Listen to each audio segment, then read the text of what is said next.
What's going on, guys? It's Sapphire, no life Pokemon player, and welcome to my journey of can I beat Pokemon Insurgence with only one Eevee. I won't be using a regular Eevee though, because Pokemon Insurgence gave Eevee a Mega Evolution. When Mega Eevee uses a move, it transforms into the evolution of the type of that move if possible, so if it uses Thunderbolt for example, it becomes Jolteon. There also is a move tutor in the game that gives Eevee access to a good move for each type with an evolution, making this a very interesting solo run. To make it even more interesting, I am doing this with someone else. My rival, DashingSceptile, also did this challenge, and we did a competition where we kept track of how often we lost a battle, and the one with the least losses after beating the champion, if we got there, would be the winner. We streamed most parts of the challenge together on Twitch, so you can see a face cam with very bad lighting in this video, and also you should follow us on Twitch, links are in the description. I almost forgot them when writing the script, but here they are anyways, the rules. First of all, I can only use Eevee in battle. I can't use items in battle. We're playing on normal mode because we don't completely hate ourselves, so we're not gonna do hard mode with a level cap. And of course, no glitches or exploits are allowed. Thanks for sticking through this long intro, and let's go to the challenge. Unfortunately, because the first stream of this challenge was my first stream ever, I did not know I had to enable saving the stream, so I don't have that footage. But except for resetting for a good Eevee, we didn't do much. At the start of the second stream, I had a level 17 Eevee with a plus attack, minus speed nature, usable IVs, and adaptability, boosting his stab normal type moves even further. I called it Omnion, a combination of the Latin word omnis, meaning all, and Eon, the end of all of the evolutions' names, basically meaning all evolutions. My current moves were Quick Attack, Bite, Tail Whip, and Sand Attack. I had 2 deaths at that point and got 2 more before reaching Midnight Town, but most of those were because I went into battles without full health, so I won't be discussing any avoidable deaths to random trainers for the rest of the video. In Midnight Town, I got one of the best health items, Leftovers, and at the end for Work Up, our only available attack boosting move with the run, for which I replaced Tail Whip. After finding Nora in the Midnight Mine, we battled in a trainer school tournament, but all 3 battles were easy wins with a combination of Work Up and Quick Attack. Winning the tournament rewarded us with the return TM, and I decided to teach that over Quick Attack.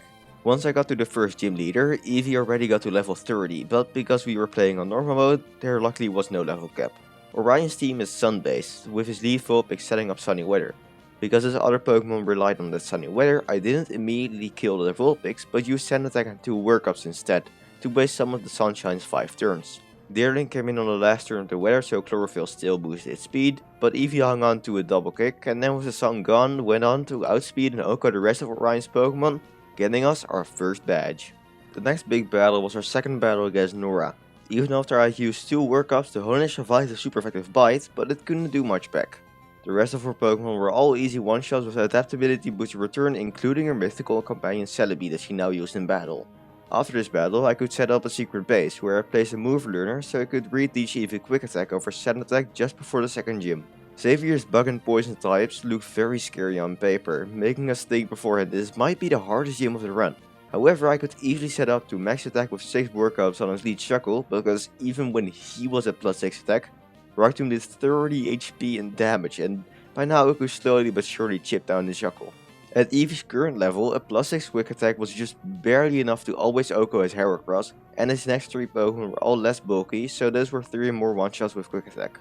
His last Pokemon, Haunter, couldn't be quick attacked because of his ghost typing, but after a miss with a Wisp, Bite finished the job.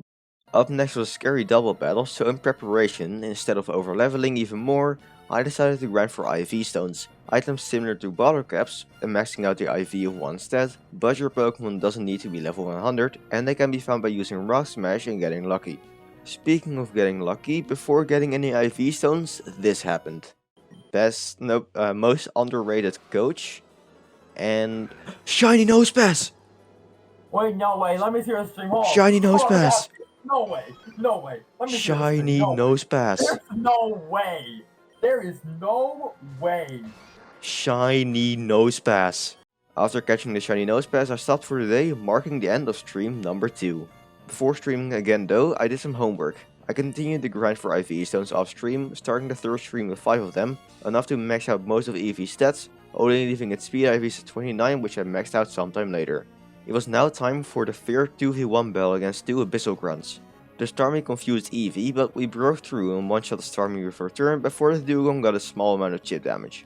Next came in Skrelp, which I targeted so one of the rounds would be out of their 2 Pokemon, making it a 1v1, but although I managed to OHKO the Skrelp, it still poisoned me with its Poison Point ability. Luckily, my leftovers made Eevee survive long enough to use Work Up once and then finish off the second grunt's 2 Pokemon. Having 2 rivals of course has been way too long since our last rival battle, so Damien decided to challenge us to a duel.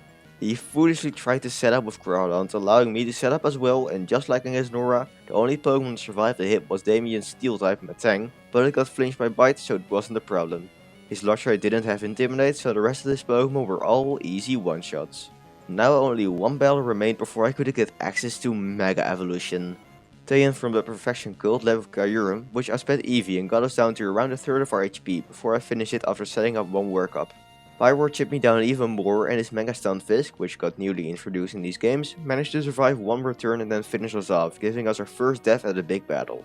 I returned after using the 6 rare candies I'd collected on the way here, but this time Eevee was faster than Kyurem, so Taehyun called for Scary Face, lowering my speed, making me slower than his Mega Stunfisk and his Grumpig, so I lost yet again. This time I came back with a strategy. Eevee was holding a White Herb, a one-time use item which removes the negative stat changes, so it removed the speed drop from Scary Face while I set up Workup. Kyurem then outsped me, meaning we had the exact same speed set, and I just got lucky early with the speed tie, but he went for Ice Beam, so it wasn't much of a problem. Pyroar again got some chip damage, but because of the extra levels I could now OHKO the Mega Stunfisk before it could hit me, and the same applied to Grumpig. With Taehyun defeated, I could now get the Eevee, Eevee's Mega Stone. I could also access the Move Tutor, giving us a bunch of cool moves, so I taught Eevee Thunderbolt, Ice Beam and the Moonblast for the next gym, keeping Work Up as my 4th move. The 3rd gym leader, East, had a sky-based team of Fierce, Flying and Dragon types, but surprisingly his lead Skarmory was the biggest problem. Sturdy allowed it to always live 1 hit, so it could get a guaranteed Toxic against me, putting me on a timer, and I didn't even get past the 2nd Pokemon. For the 2nd attempt, I replaced Work Up with Refresh using the move Learner, but I didn't end up needing it because Skarmory missed Toxic, and died shortly afterwards. I still got status by Noivern because it burned me with Flamethrower, but it does a lot less damage than Toxic. Kingdra went down to 1 Moonblast, Talonflame was an easy OHKO with Thunderbolt, and Ice Beam easily took care of his last 2 Pokemon, winning the battle with less than a quarter of my HP remaining. There also was this small boss battle afterwards with a Mega Rayquaza. Easy OHKO with Ice Beam, and that was also the end of the 3rd stream. Stream number 4 started with, guess what, a rival battle. I had to choose to battle Damien or Nora, and went for Nora because because I had a better matchup against her. Flare Blitz OHKO'd most of her Pokemon, although I took quite some recoil damage in the process, and a bit of damage from a Mega Flygon as well, leaving me at 13 HP at the end of the battle. Next up was a battle against the Oracle with her Psychic and Ghost types. Wait, what is its gender? The Oracle is apparently male. Anyways, his Claydol in that case went down to a single Leaf Blade, but then I got burned by Delphox and it also dropped my special attack with Mystical Fire. Luckily, AC Slash came in next and it doesn't attack often, so it gave me some time to use Refresh, which I hadn't replaced yet. Because we weren't burned anymore and because AC Slash used Sword Stance, Foul Play, which uses the opponent's attack stat, managed to one-shot it even though it wasn't shield form. After that, Jelly Sand and Mega Bayonet were easy OHKOs with Leaf Blade and Foul Play respectively, so we could move on. Time for another battle against the cult leader with a legendary, Audrey with Lugia. He managed to tank a Thunderbolt thanks to his multi-skill ability, halving damage done when Lugia is at full HP, so the 2nd hit did more damage, 2-shelling the Lugia. She also had 5 other Pokemon, but I outsped and OHKO'd all of those, so it was an easy battle. Because the next gym leader, Harmony, had a Gardevoir with Focus Edge Destiny Bond, I wanted some kind of move that would be helpful and wouldn't kill her. I could have used Work Up, but I opted to use a newly unlocked move tutor to teach Eevee Wish, a decent healing move. Harmony led with Chinchino with the combination of King's Rock, Skill Link and Tail Slap, giving it a 10% chance to flinch me with each of its 5 hits, and it outsped my Mega Eevee and flinched me. However, I went for a Leaf Blade on turn 2, transforming me into Leafeon, which was just a bit faster than Mega Eevee, allowing it to outspeed and kill on Chinchino. Her Sylveon also got one-shot by Leaf Blade, and I decided to heal with Wish against her Gardevoir, scouting out the potential Destiny Bond. She didn't go for it though, so after healing back up to full by Wish, I finished the Gardevoir. Azumarill had huge power and not Sap Sipper, so Leaf Blade was a free OHKO and Togekiss went down to 1 Thunderbolt. Last was Mega Miltank, which tanked 1 Leaf Blade and went for Curse, boosting its defense stats so it would be able to take a 2nd Leaf Blade, so I went for Thunderbolt instead to hit it on the special side enough to pick up the kill, getting us our 4th badge. Next stream I made the most progress in one stream so far. First of all, we had a rematch against Audrey, but this time she had Primal Kyogre instead of Lugia. She also had an Alakazam with a Focus Sash this time, guaranteeing some decent damage, but the rest of her mons, including Primal Kyogre, all got outsped and one-shot. Second in this boss rush stream was the 5th gym leader Anastasia, with her electric and steel types. Klefki used Swagger to raise my attack but also confused me, although it broke through and killed the Klefki immediately. Unfortunately, her Mega Metagross outsped me and took me down to red health with Earthquake, after which I KO'd myself with the Flare-Blitz recoil damage.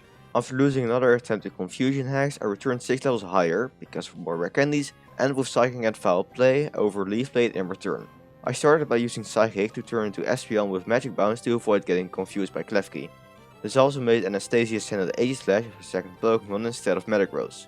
I went for a Wish, predicting a King Shield, which was correct, then did over half her HP with Foul Play and healed back the damage they did with Wish.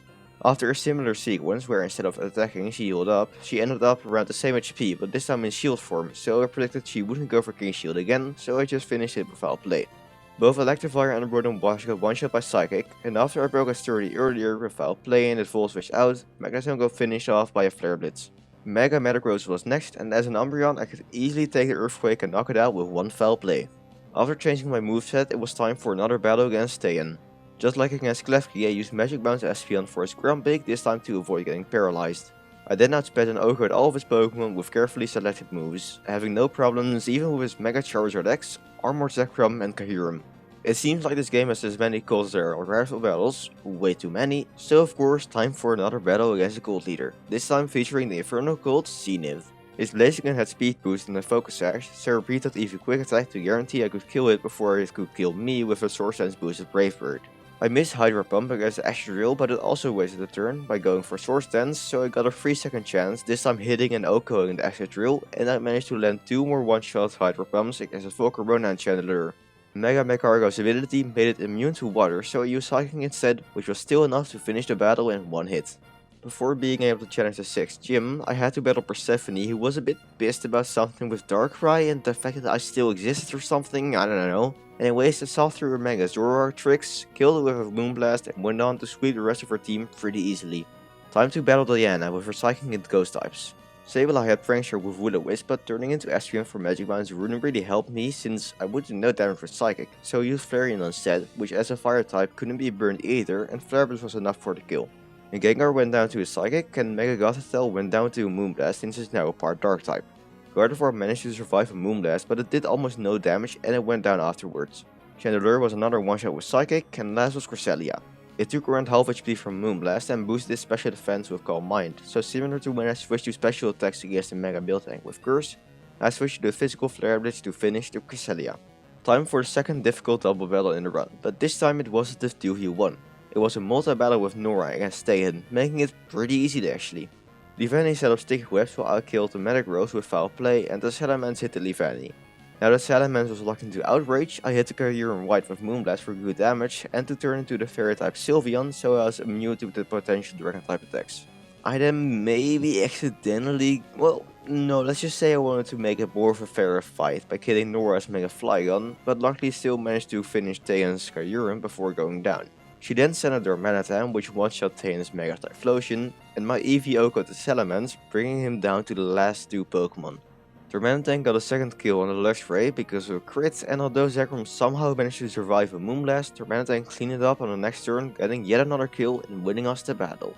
After beating up an old lady and teaching Mew what rejection feels like, I could challenge Calreath with his rain-based gym team. Problem is, this time I can't stall out the weather like I did during the first gym battle, since here it is overworld rain, so it was permanent. The battle started off well with one-shotting his Mega Pokemon right off the bat with Leaf Blade, but that was where the fun ended. A Dragonite took a Moonblast because of multi-skill, activated his weakness policy, hit back with a Hurricane and confused me.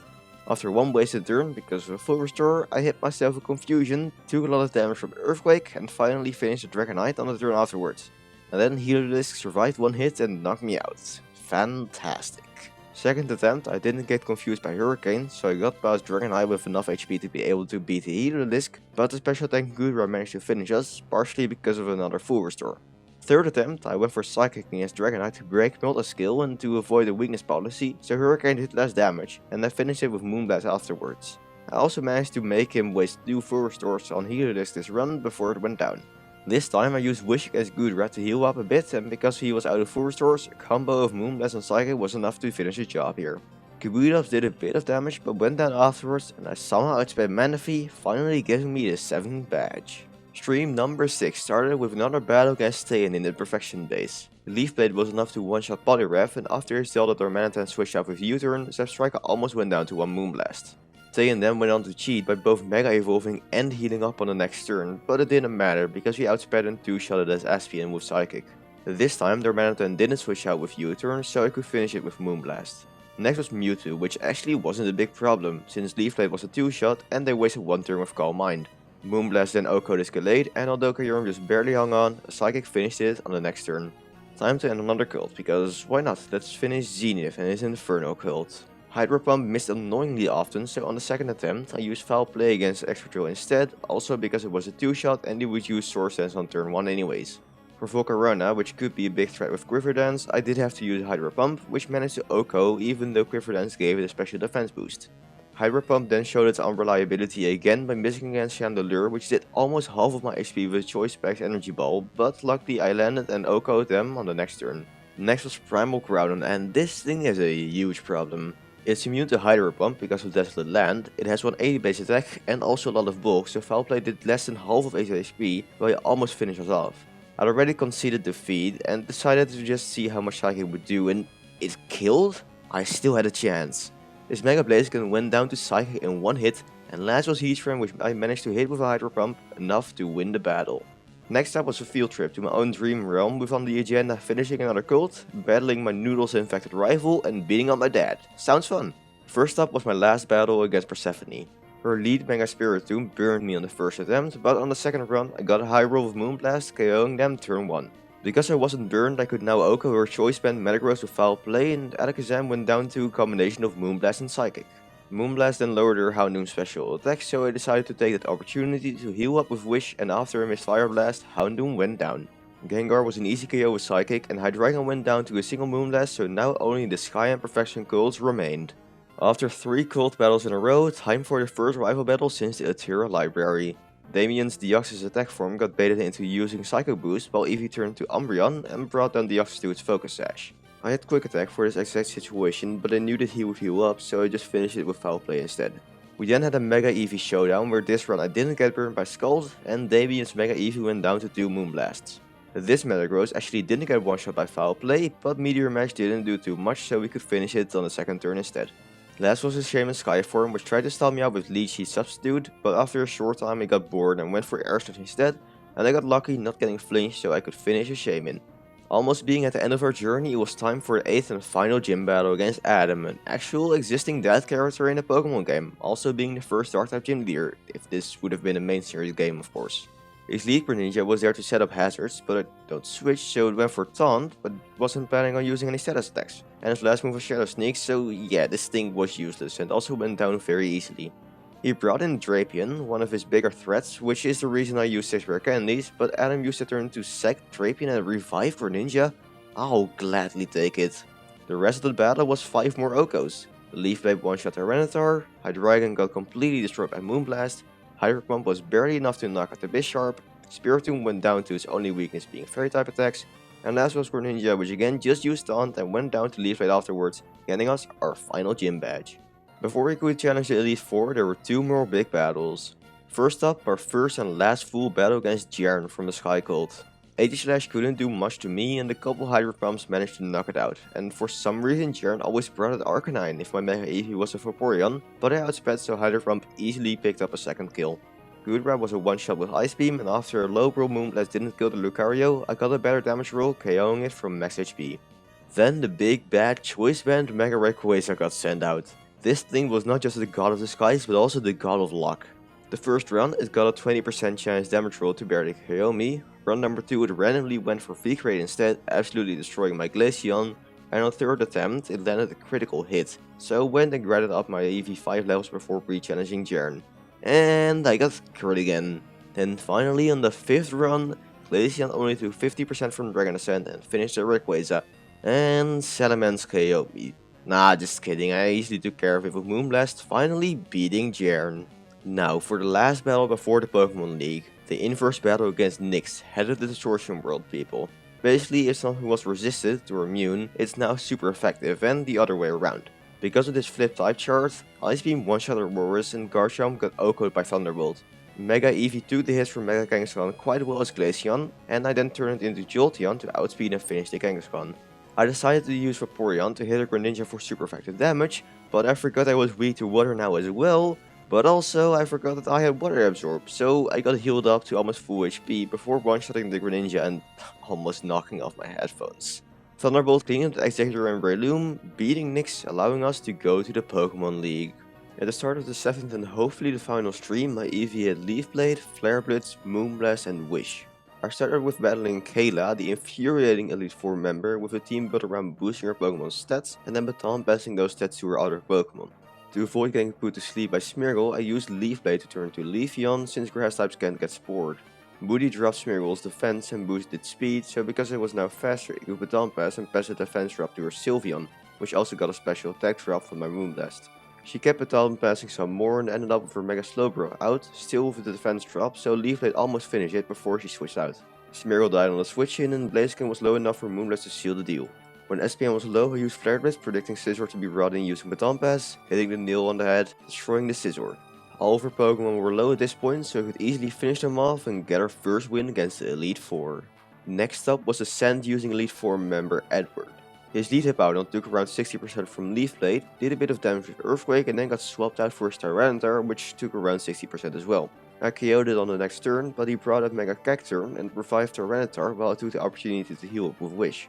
Moonblast almost OHKO'd it and they healed up while I tried to finish it with Leaf Blade, but this was actually good since it allowed me to Wish on a Sucker Punch, finish it with Moonblast and heal back to full. Hippowdon came back in to set up Sand and immediately went down to Leaf Blade. Tyranitar, back to full because of the max revive, again took a Leaf Blade, but this time it was able to attack me and did over half of my HP with one superpower. After a bit of healing from Edward and some Sandstorm chip damage on my Leafeon, Tyranitar went down. I was quite low now, but this next Pokemon, Aegislash, was very easy to heal up on.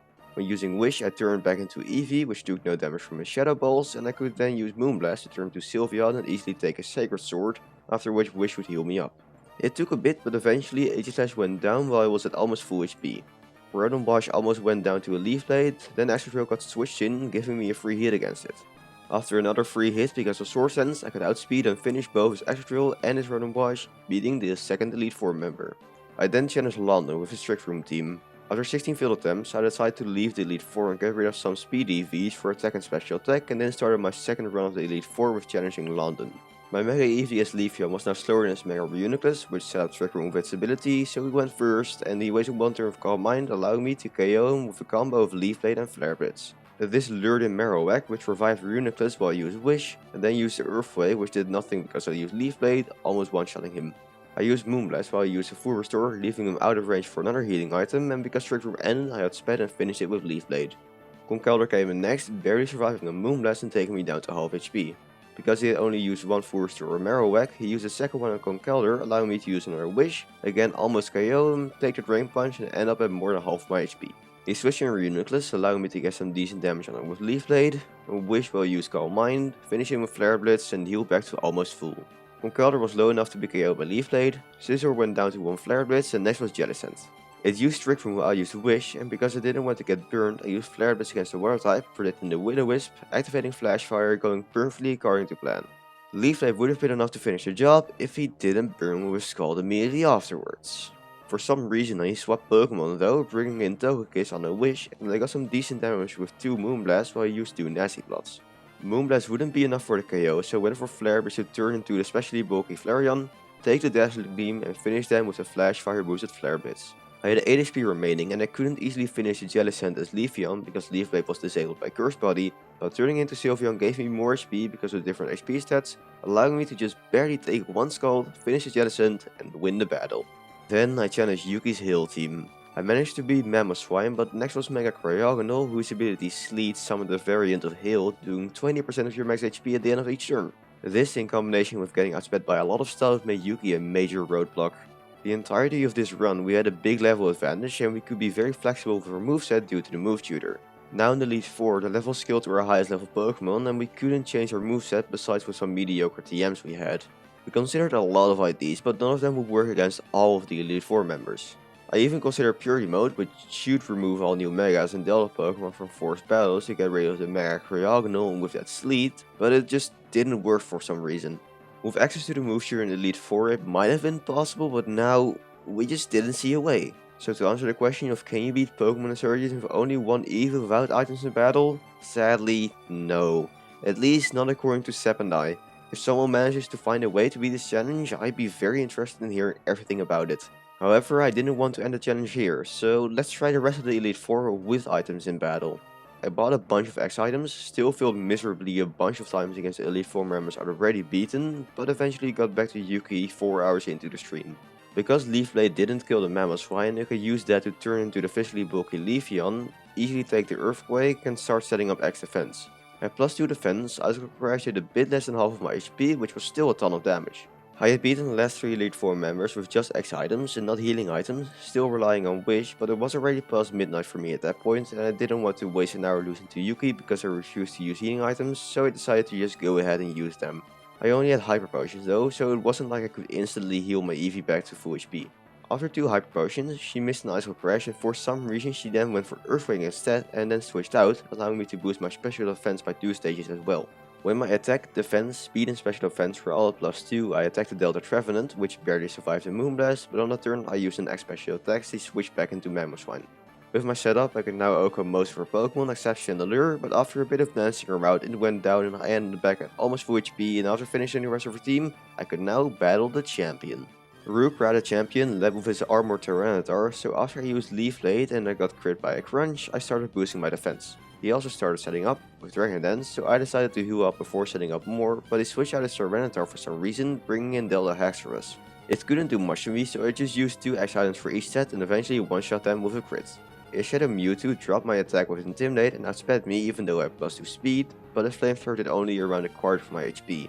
I decided to use Wish against Kyurem and I then used Protect, which I taught to Eevee via TM instead of Flare Blitz because it didn't need a ladder for Rukra.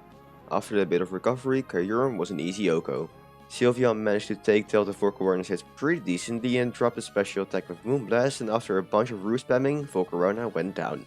Tyranitar came in next and because of the Intimidate from earlier, I barely didn't one-shot it with Leaf Blade, but they wasted their turn with Dragon Dance so I could take them down, and last was Flygon? That's not a Flygon. Okay, so you remember how I mentioned turning on Purity Mode earlier, but it did nothing? I still have Purity Mode on, and I think this is the one thing it changed since Mega Flygon is a new Mega, so it changed to Mega Ampharos. It didn't really matter because I would have easily dealt with Mega Flygon too, but anyways, Mega Ampharos went down to 1 Moonblast and with that hilarious ending, we are now the new champions. So to answer the question of can you beat Pokemon Insurgence with only 1 Eevee with items in battle, yes you can. Even with items in battle, the Elite Four wasn't easy, mainly Kayla and London, which I cut out because it already showed me defeating them, but it's still sad that we failed the original challenge. Some of you might be wondering, how did it go for DashingSceptile? Well, he managed to defeat Kayla, but that's where the journey ended for him. After a lot of IDs, he gave up, and because I defeated 3 Elite Four members without items in battle, I won our competition. Overall, it was a very enjoyable challenge, and it wouldn't have been the same without the added element of competition. If you enjoyed this video, I have a playlist with other playthrough challenges linked in the description. Next month I will attempt to beat a Pokemon game, not sure which one yet, but the whole game is an ice puzzle. Basically I can't stop moving in a direction until I hit something. It's a completely different challenge because it doesn't really influence the battling, so I have no clue how it will go, but you just have to wait and see. If you have any suggestions for future challenges, let me know in the comments section. I hope you enjoyed this video, I'll see you next time and of course, stay alive.